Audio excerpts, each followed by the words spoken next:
Untuk mengetahui perkembangan lebih lanjut, kita segera terhubung dengan Kepala Dinas Kesehatan Gunung Kidul Yogyakarta, Dewi Irawati. Ibu Dewi, selamat siang. Selamat siang, Mbak. Ibu, saya mau mengupdate terlebih dulu sekaligus mengonfirmasi data terkini.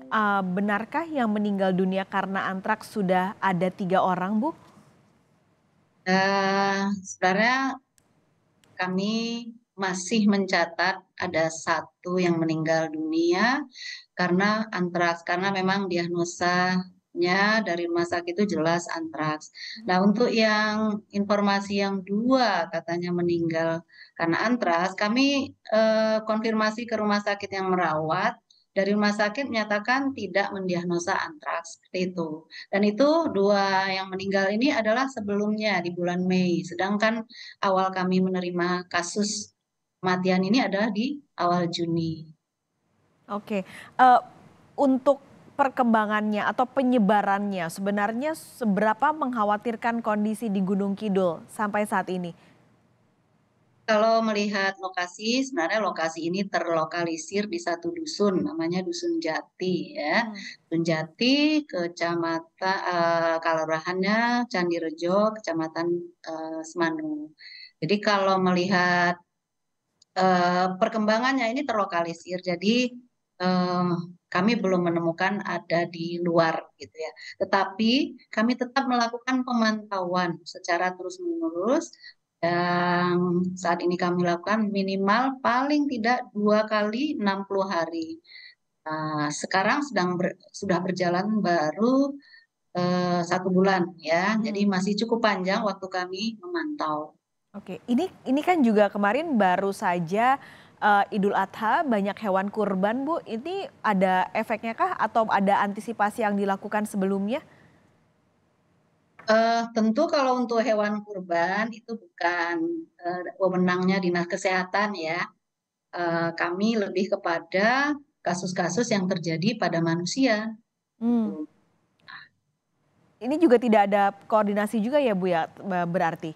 Kalau apakah ada koordinasi dengan, dinas yang berwenang untuk ini, Bu, mengingat sudah ada, penyakit yang muncul di, Gunung Kidul?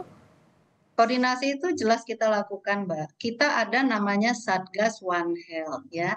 Satgas One Health ini adalah satgas yang menangani kasus-kasus penyakit pada manusia yang ditularkan oleh hewan.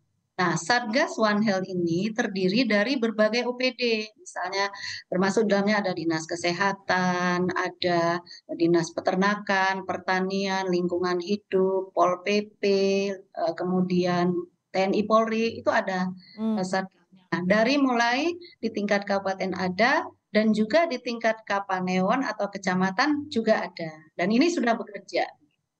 Oke, mungkin sekarang kita, membahas soal ini antraks saya sendiri, tidak banyak yang mungkin awam juga tidak terlalu ngeh soal penyakit ini, Bu. Sebenarnya seberapa berbahayakah untuk, manusia dan apakah sudah ada obatnya atau bisa disembuhkan?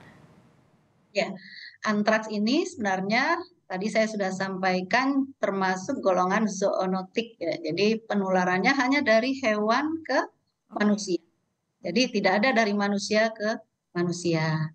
Oleh karena itu, memang hewan-hewannya ini yang memang yang dikonsumsi yang harus sehat begitu ya. Mhm. Eh, Kemudian untuk penularan pada ke manusia itu ada 3 jalan ya.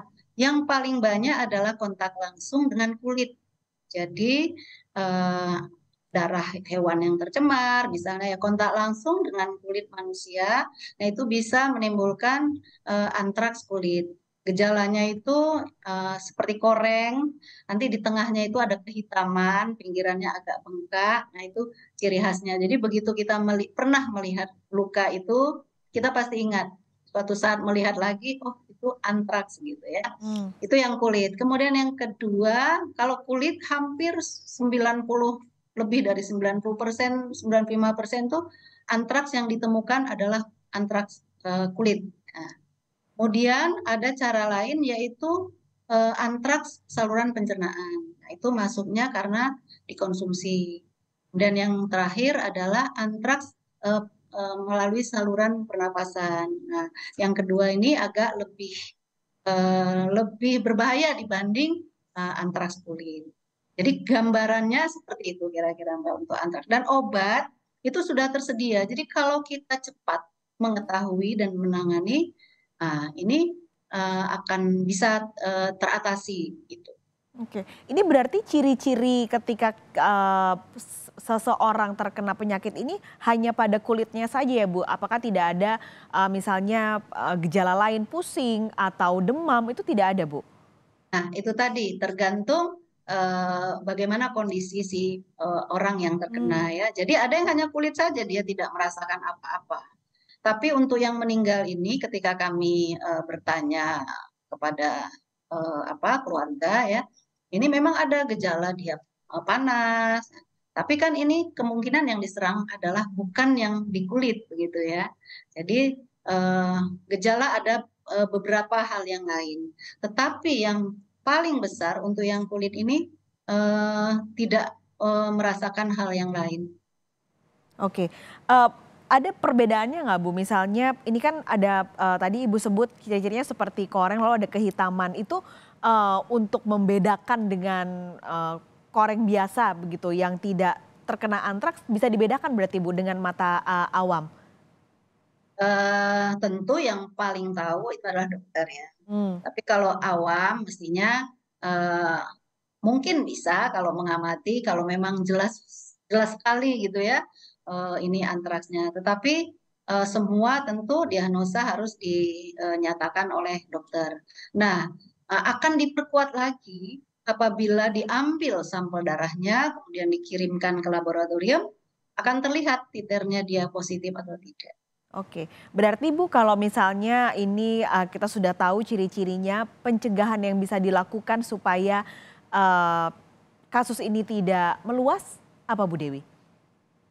Pencegahannya sudah pasti ya. Hmm. Eh, yang pertama, kalau mengkonsumsi daging adalah daging dari ternak yang sehat. Itu harus. Yang kedua, ketika kita katakanlah masyarakat sebagai peternak ya, itu kalau melakukan aktivitas di dalam ternaknya memakai alat pelindung diri. Nah, ini juga menjadi cara untuk pencegahan terhadap penyakit antraks. Oke, daging harus ternak sehat dan juga harus memakai alat pelindung diri supaya mencegah terjadinya itu. Terima kasih banyak Ibu Dewi sudah bergabung hari ini di Kompas Siang. Sehat selalu Bu Dewi. Sama-sama, terima kasih.